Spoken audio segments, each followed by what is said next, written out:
బేతాళ కథలు, జయాపజయాలు. పట్టువదలని విక్రమార్కుడు చెట్టు వద్దకు తిరిగి వెళ్ళి చెట్టుపై నుంచి శవాన్ని దించి భుజాన వేసుకొని ఎప్పటిలాగే మౌనంగా శ్మశానం కేసి నడవసాగాడు. అప్పుడు శవంలోని బేతాళుడు, రాజా, నీ పట్టుదల ఎంతో మెచ్చుకోదగినది. కానీ ఒక్కొక్కప్పుడు ఎంతో సమర్థులు కూడా తమ పట్టుదలను విడిచిపెట్టి అందుబాటులో ఉన్న ఫలితాన్ని చెయ్యిజారి పోనిస్తారు. ఇందుకు నిదర్శనముగా నీకు సువర్ణ కేటపుర యువరాజైన జయసింహుడి కథ చెబుతాను, శ్రమ తెలియకుండా విను అంటూ ఇలా చెప్పసాగాడు. సువర్ణ కేటపుర రాజు శూరసేనుడు వ్యాధిగ్రస్తుడు అయ్యాడు. ఆ కారణం చేత శూరసేనుడి కొడుకైన జయసింహుడు రాజ్యాధికారాన్ని చేపట్టి తన ఇష్టం వచ్చినట్టు అధికారం చెలాయించసాగాడు. జయసింహుడు స్వతహాగా అధికార దాహం కలిగినవాడు. అందరినీ శాసించటం కన్నా అతనికి ఇష్టమైనది మరొకటి లేదు. ఈ అధికార దాహం అతనికి తన రాజ్యములో తీరలేదు. అందుచేత పరిసరాలలో ఉండే చిన్న చిన్న రాజ్యాల మీదికి సేనలను తీసుకుపోయి యుద్ధాలు చేసి ఆ చిన్న రాజ్యాలను జయించి వాటిని తన రాజ్యంలో కలుపుకొని తాను గెలిచిన రాజులు అందరినీ సామంతులుగా చేసుకొని వారిపైన కూడా తన అధికారాన్ని నిలబెట్టసాగాడు. ఈ కార్యక్రమంలో జయసింహుడు తోమరపురం అనే చిన్న అటవీ రాజ్యం మీదికి దండెత్తి వెళ్ళాడు.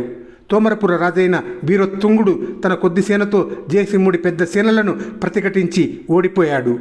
జయసింహుడు విజయుడై రాజభవనం ప్రవేశించి సంధి జరిగేదాకా వీరొత్తుంగుణ్ణి అతని కుటుంబాన్ని రాజభవనం దాటి వెళ్ళరాదని శాసించాడు. అతను వీరొత్తుంగుడి కుటుంబాన్ని పరిచయం చేసుకునేటప్పుడు అతని దృష్టి వీరొత్తుంగుడి కుమార్తె అయిన శరావతి పైన పడింది. శరావతి అందగత్తె మాత్రమే గాక మంచి ఆకర్షణ శక్తి గలది. ఆమె జయసింహుణ్ణి బలంగా ఆకర్షించింది. అప్పటికి ఇంకా పెళ్లి కాని జయసింహుడు తనకు తగిన భార్య శరావతి మాత్రమేనని, ఆమెను వదిలి మరొకతెను తన భార్యగా చేసుకోవటం అసంభవమని అనుకున్నాడు. ఈ కారణం చేత అతను వీరొత్తుంగుడి పట్ల తన వైఖరిని పూర్తిగా మార్చుకొని, మన మధ్య సంధి జరగవలసి ఉన్నది, వేరే షరతులు అనవసరం, మీ కుమార్తెను నాకిచ్చి పెళ్లి చేసినట్టయితే మీ రాజ్యం మీకు తిరిగి ఇచ్చేస్తాను, మనకు యుద్ధమే జరగలేదు అనుకుందాం అన్నాడు. నా కుమార్తెతో మాట్లాడి చెబుతాను అన్నాడు వీరొత్తుంగుడు. ఆయన తన అభిప్రాయం అడిగినప్పుడు శరావతి, నా పెళ్లి గురించి నాకు ఏ అభిప్రాయమూ లేదు, మీరు ఎవరిని పెళ్లాడమంటే వారిని పెళ్లాడతాను అన్నది.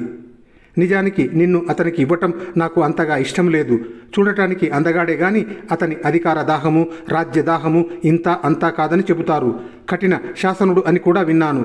నేను నిన్ను మనస్ఫూర్తిగా తనకు ఇవ్వకపోతే బలాత్కారంగానైనా పెళ్లాడగలడు, ఆ పైన చాలా కీడు చేయగలడు కూడా అన్నాడు వీరొత్తుంగుడు కుమార్తెతో. అలాంటప్పుడు అతని ఇష్టప్రకారమే చేయండి అన్నది శరావతి.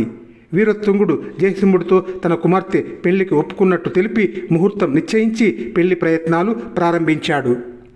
జయసింహుడు పెళ్లి రోజు కోసం ఆత్రంగా ఎదురు చూస్తున్నాడు.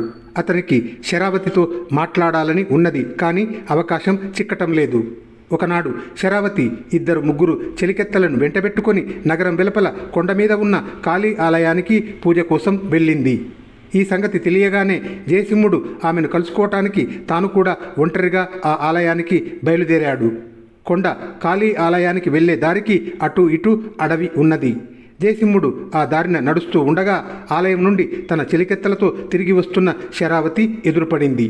అతను ఆమెను సమీపించి, నీతో ఏకాంతంగా మాట్లాడదామని ఇలా బయలుదేరి వచ్చాను అన్నాడు. అలాగే అన్నది శరావతి.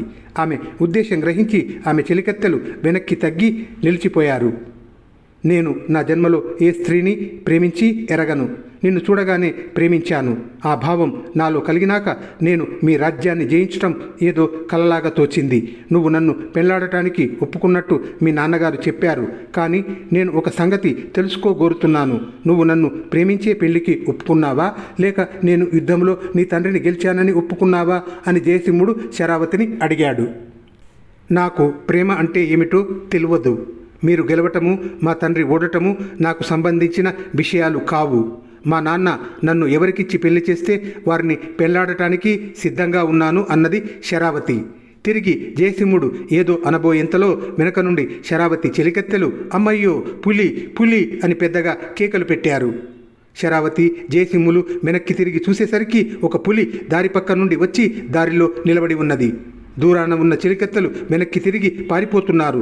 పులి వారికేసి చూడక శరావతి జయసింహులనే చూస్తూ కొంచెంసేపు నిలబడి వారికేసి పరిగెత్తుకుంటూ రాసాగింది. పారిపో అని శరావతికి కేకపెట్టి జయసింహుడు దగ్గర ఉన్న చెట్టు ఎక్కేశాడు. పులి ఇంకా 10 బారల దూరాన ఉండగానే శరావతి భయంతో నిలబడిన చోటనే కూలిపోయి మూర్ఛపోయింది. ఆమె కూలిపోయే క్షణంలోనే ఎక్కడి నుండో ఒక బాణం వచ్చి పులి డొక్కలో గుచ్చుకున్నది. మరుక్షణం అడవిలో నుండి ఒక బోయ యువకుడు పరిగెత్తుకుంటూ వచ్చి చుర కత్తితో పులి మీద కలియబడ్డాడు. వాడు పులిని చంపేలోపుగా పులి వాణ్ణి తీవ్రంగా పంజా దెబ్బలు కొట్టింది. పులిని చంపి శరీరమంతా రక్త ప్రవాహాలు కారుతూ ఆ బోయ యువకుడు శరావతిని సమీపించాడు. ఆమెకు స్పృహ లేదు. వాడు ఆమెను తన చేతులలో ఎత్తుకొని దాపులోనే ఉన్న ఒక చిన్న నీటి మడుగుకేసి నడవసాగాడు. అంతలో శరావతి స్పృహ తెలిసి వాడితో, నన్ను దింపు, నేను నడవగలను అన్నది. వాడు ఆమెను కిందికి దింపాడు. ఆమె పులి కోసం అటు ఇటు చూసేసరికి కొంచెం దూరంలో పులి కలేబరం కనబడింది. అప్పుడు ఆమె ఆ కుర్రవాడికేసి నిలువునా చూసి, అయ్యయ్యో, ఈ రక్తమంతా ఏమిటి? పులిని నువ్వే చంపావా అని అడిగింది. అవును, సమయానికి వచ్చాను, లేకపోతే ఏమై ఉండేదో అన్నాడు ఆ బోయ యువకుడు. నాతో పాటు వచ్చేయి, నీకు చికిత్స చేయిస్తాను అంటూ శరావతి కదిలింది. ఇదంతా జయసింహుడు చెట్టు దిగి చూస్తూనే ఉన్నాడు. పారిపోయిన చెలికత్తెలను కలుపుకొని శరావతి జయసింహుడికేసి చూడనైనా చూడకుండా బోయ యువకుణ్ణి వెంటబెట్టుకొని తమ ఇంటికి వెళ్ళింది. రాజవైద్యులు బోయ యువకుడి గాయాలన్నీ కడిగి మందులు వేసి కట్టుకట్టి రాజభవనంలోనే ఒక గదిలో పడుకోబెట్టారు. జయసింహుడు శరావతికి చాలా వెనకగా రాజభవనానికి తిరిగి వచ్చాడు. అతను ఆ రాత్రి వీరోత్తుంగుడితో, నేను మీ అమ్మాయిని పెళ్లాడే ఉద్దేశాన్ని మానుకున్నాను. మీకు అనవసరంగా శ్రమ ఇచ్చినట్టున్నాను. మీరు చేసిన పెళ్లి ప్రయత్నాలు వృధా పోకుండా మీ అమ్మాయికి తగిన వరుణ్ణి ఇచ్చి త్వరలోనే పెళ్లి చేయండి.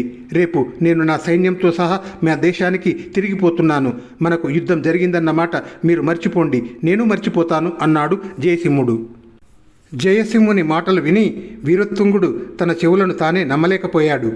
జయసింహుడిలో వచ్చిన మార్పు ఆశ్చర్యం కలిగించింది ఆయనకు.